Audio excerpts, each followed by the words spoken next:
I'm Don Fusick. I'm with the Air Force Civil Engineering Center.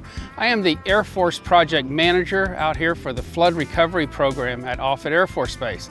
I'd like to welcome you to the first in a series of updates on the progress we're making with the Flood Recovery Program. This is your May 2022 update.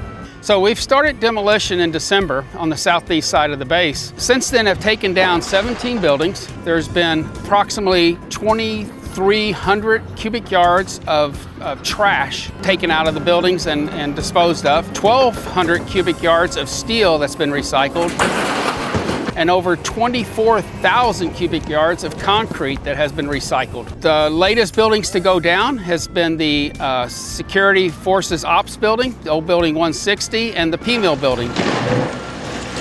The plan to get all those buildings out is it's going to take them another 6 to 7 months.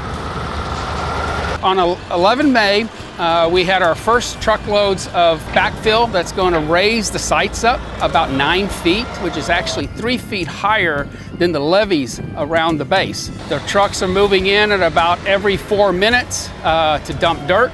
Those first loads of about 1 million cubic yards of dirt that are going to be brought into the south side of the base, which accumulates to about 69,000 dump trucks. The Logistics Readiness Squadron will be the first campus that will be completed. As you can see, we've cleared the site of all the old existing buildings.